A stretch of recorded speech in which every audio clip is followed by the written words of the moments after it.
An abbreviated reading from the Great Controversy, Chapter 39, The Time of Trouble, by Ellen G. White. At that time shall Michael stand up, the great prince who stands for the children of your people, and there shall be a time of trouble such as never was since there was a nation, even to that same time. And at that time your people shall be delivered, every one that shall be found written in the book. Daniel chapter 12, verse 1. When the third angel's message closes, mercy no longer pleads for the guilty inhabitants of the earth. The people of God have accomplished their work. They have received the latter rain, the refreshing from the presence of the Lord, and they are prepared for the trying hour before them. An angel, returning to heaven from the earth, announces that his work is done. The final test has been brought upon the world, and all who have proved themselves loyal to the divine precepts have received the seal of the living God.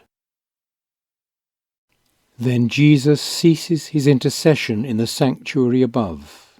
He lifts his hands and with a loud voice says, "It is done." And all the angelic host lay off their crowns as he makes the solemn announcement, "He that is unjust, let him be unjust still. And he which is filthy, let him be filthy still. And he that is righteous, let him be righteous still. And he that is holy, let him be holy still." Revelation chapter 22, verse 11.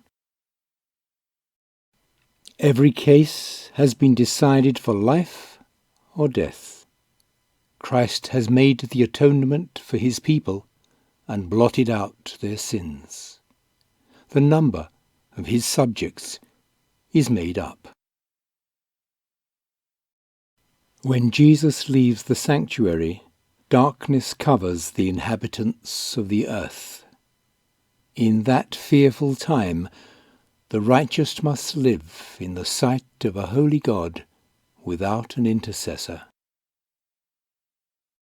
The restraint which has been upon the wicked is removed, and Satan has entire control of the finally impenitent. God's long-suffering has ended. The world has rejected his mercy, despised his love, and trampled upon his law. The wicked have passed the boundary of their probation. The Spirit of God, persistently resisted, has been at last withdrawn. Unsheltered by divine grace, they have no protection from the wicked one. Satan will then plunge the inhabitants of the earth into one great final trouble. As the angels of God cease to hold in check the fierce winds of human passion, all the elements of strife will be let loose. The whole world will be involved in ruin more terrible than that which came upon Jerusalem of old. A single angel destroyed all the firstborn of the Egyptians and filled the land with mourning. When David offended against God by numbering the people, one angel caused that terrible destruction by which his sin was punished. The same destructive power exercised by holy angels, when God commands, will be exercised by evil angels when he permits. There are forces now ready and only waiting the divine permission to spread desolation everywhere. Those who honor the law of God have been accused of bringing judgments upon the world, and they will be regarded as the cause of the fearful convulsions of nature and the strife and bloodshed among men that are filling the earth with woe. The power attending the last warning has enraged the wicked. Their anger is kindled against all who have received the message. And Satan will excite to still greater intensity the spirit of hatred and persecution. When the irrevocable decision of the sanctuary has been pronounced, and the destiny of the world has been forever fixed, the inhabitants of the earth will know it not. The forms of religion will be continued by a people from whom the Spirit of God has been finally withdrawn, and the satanic zeal with which the Prince of Evil will inspire them for the accomplishment of his malignant designs will bear the semblance of zeal for God. As the Sabbath has become the special point of controversy throughout Christendom, and religious and secular authorities have combined to enforce the observance of the Sunday, the persistent refusal of a small minority to yield to the popular demand will make them objects of universal execration. It will be urged that the few who stand in opposition to an institution of the Church and a law of the state ought not to be tolerated, that it is better for them to suffer than for whole nations to be thrown into confusion and lawlessness. This argument will appear conclusive, and a decree will finally be issued against those who hallow the Sabbath of the fourth commandment, announcing them as deserving of the severest punishment, and giving the people liberty, after a certain time, to put them to death. Romanism in the Old World and apostate Protestantism in the New will pursue a similar course toward those who honour all the divine precepts. The people of God will then be plunged into those scenes of affliction and distress described by the prophet as the time of Jacob's trouble. Jeremiah chapter 30 verses 5 to 7. Jacob's night of anguish, when he wrestled in prayer for deliverance from the hand of Esau, represents the experience of God's people in the time of trouble. The followers of Christ, as they approach the time of trouble, should make every exertion to place themselves in a proper light before the people, to disarm prejudice, and to avert the danger which threatens liberty of conscience.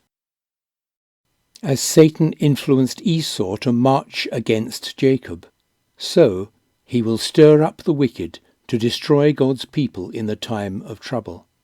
And, as he accused Jacob, he will urge his accusations against the people of God.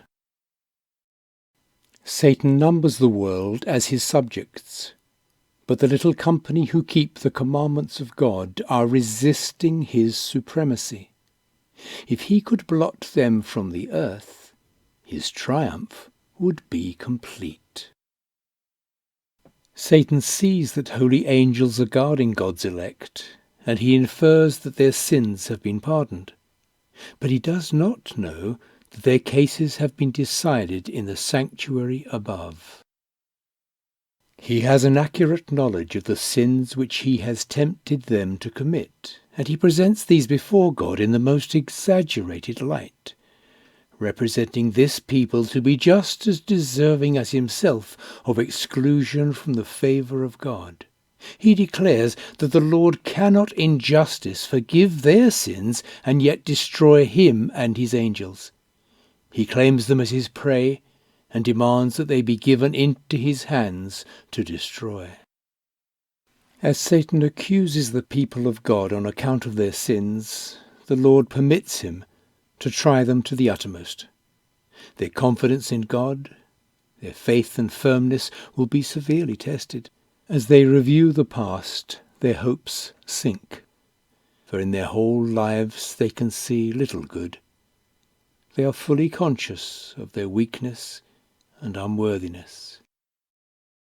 Satan endeavours to terrify them with the thought that their cases are hopeless, that the stain of their defilement will never be washed away. He hopes so to destroy their faith, that they will yield to his temptations and turn from their allegiance to God. Though God's people will be surrounded by enemies who are bent upon their destruction, yet the anguish which they suffer is not a dread of persecution for the truth's sake.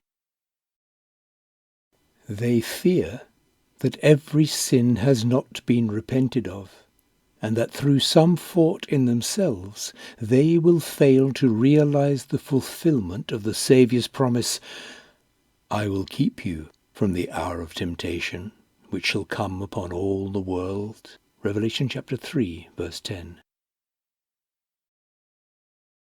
This reading of the heavily abbreviated chapter 39, The Time of Trouble, from the book The Great Controversy by Ellen G. White, is recorded in 3 parts. This is the end of part 1.